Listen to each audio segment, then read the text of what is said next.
And if you want to, Google it. It's called Las Islitas. Islitas. Islitas, Islitas. It's in the Guinness Book.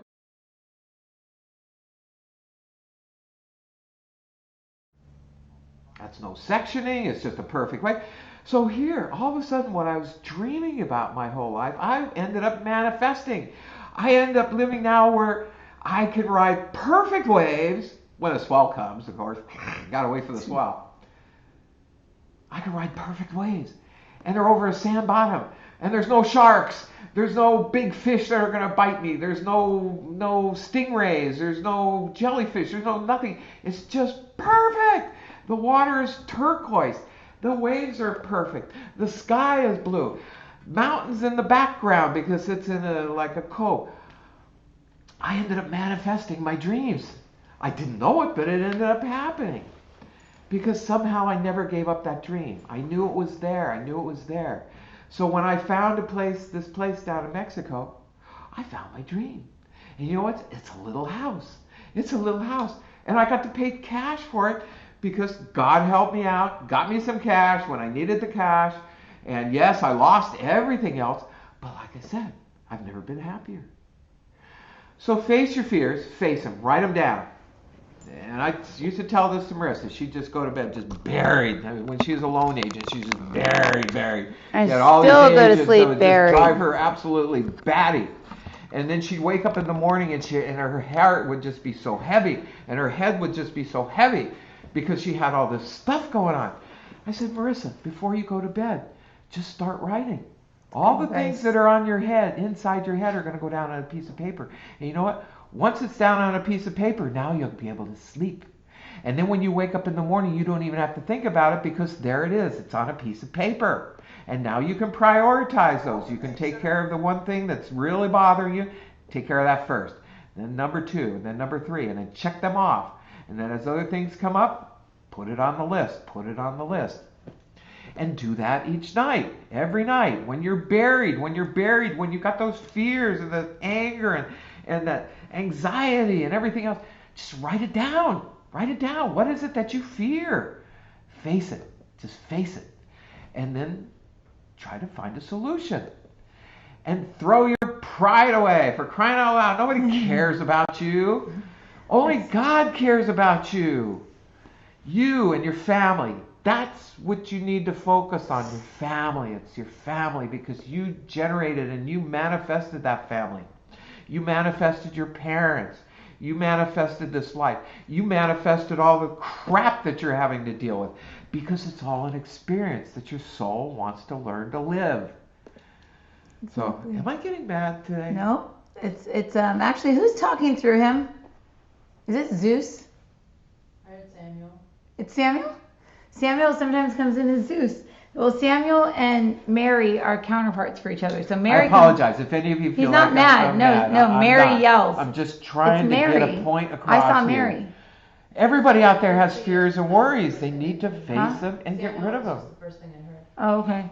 Here So Samuel and Mary must be the same thing because I feel Mary in me, and Mary's aggro. Mary's like, why are you guys afraid? I'm going to say the same thing. It makes sense. Yeah, she's saying, why are you afraid? You're so afraid of looking stupid. She wants you to challenge yourself today. They want you to challenge yourself today by doing something that you fear. Doing something that you fear and just not caring if people judge you. What is the worst thing? I want you to follow this stream of consciousness for me. And this is for my tier 7 classes is listening, and I'll give them this exercises, is what is your biggest fear about telling somebody that you're spiritual now? What is your biggest fear about telling somebody that you found God? What is your biggest fear? So my biggest fear is that my family won't love me. Okay, what's the worst thing that could happen if my family didn't love me? I'd feel isolated, I'd feel alone, and I would feel like there was no purpose for living. Well, what's the worst thing that could happen if I had no purpose for living? Well, then I would want to die. Okay, what's the worst thing that happened if I wanted to die? Well, then I'd be depressed. What's the worst thing about that? Then I'd take a bunch of pills. What's the worst thing about that? Then I wouldn't be me. What's the worst thing about that? then I would just want to die. So it keeps looping around to you not wanting to be here. So fear equals you wanting to die, basically. But it all starts with looking stupid. But your subconscious mind down there says, if I look stupid, I will die. If I look stupid, I will die. So what you need to do is you take this snow globe and you say, okay, clear the snow globe, and you say, I am now my creator self, and then hold that snow globe in your hand and say, this snow globe now represents my human's fear about in relation to public speaking or getting out in front of the world and sharing my truth. This snow globe now represents my fear in relation to doing whatever.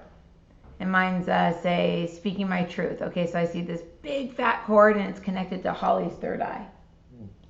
So I don't know why. So it doesn't matter. You don't even ask questions. But I don't want to look stupid and I don't want to be judged clearly, because I always felt judged by her and I always felt like I needed to be my best. So I'm just going to ask that Christ manifest inside of this snow globe as the water. I'm just going to ask this water inside of this snow globe to become the waters of Christ. And as I do this, I'm going to see a glimmering little light of hope inside of that snow globe. As the creator that created this human, I'm going to see a little light in there. And as soon as I can recognize that there's light in there, I just want to ask that the Father or the divine creator of all, or if you use the 0 point or whatever, just ask that a beam of light from whatever it is that created us, our supreme prime source of creation, of unconditional love, wisdom, truth, knowledge, and faith, come down, connect with that little thing of light in there, and the whole thing blows up. And as that does that, you'll actually feel stuff coming off your physical body. If you're attuned to Reiki, it may work a little better because it has the distance symbol in it and stuff. But you can still do it through the visualization of becoming your creator self, like my attunement book teaches, and looking at it in your right hand, because that's what God's doing. God, the way I see God, the way that I've seen God with everyone, is God is holding us in his right hand. He's doing this. He's just watching us in his right hand. And that's how the snow globe was presented to me, is, dear child, I have you in the palm of my hand and I will never let you go.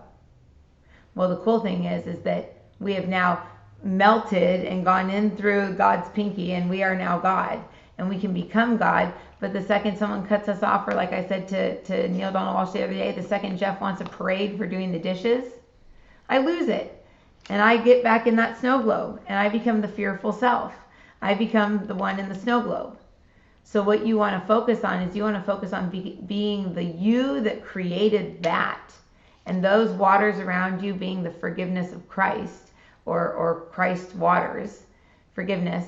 And that light inside is your spirit, or the Holy Spirit, connecting with its divine source, connecting with the star that you are.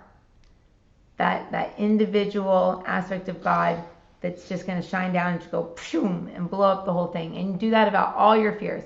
Use a ball, use a tennis ball, but a snow globe really would work really well, because the water is programmable, and it's been proven by science. So if you say these waters are now the waters of Christ and they represent forgiveness, just throw all your guilt in there. Throw all your guilt, throw all your fears in there, and just ask, as your creator self, that all your human fears get thrown in there and they just get dissolved away with the waters of Christ. And no, Joe, you are not angry. We were using you as an instrument, and we are frustrated because anybody watching this is part of, yes, there are still soul groups to this channel. When you drop into your snow globe, you're still part of a soul group. But when you are your creator self, which her classes are attuned to, there is no soul groups. There is no soul groups. There's soul families. There are creator selves that have soul families. But the soul groups go away, because soul groups are all right here inside the creator self. So she's a bit confused, but it is okay. So yes, there are soul groups when you are in your human, and this is your human right here, this snow globe. And the best way to clear yourself is to take yourself out of yourself into your Creator and just watch as the light from God showers over you and clears away those fears. Because then you don't take it personal. Then you don't take it personal. Because all of you are afraid because of pride. Because you don't want to get bullied. Because you don't want to be made fun of. Because you don't want something that's heartfelt to be shared with the world and someone go, hey, that was dumb. Who cares? People that say it's dumb are the ones that believe it the most, and they're doing, you're dumb for believing them. And they're pointing at themselves, not you. So just remember, the more you trigger someone, the more they're listening to you. The more moist their soil is and ready to have a tree grow with the seed that you plant. So pray for those that heckle you or make fun of you, and just know that their trees are growing. And as that tree grows, all those weeds that are laughing at you will die away, because the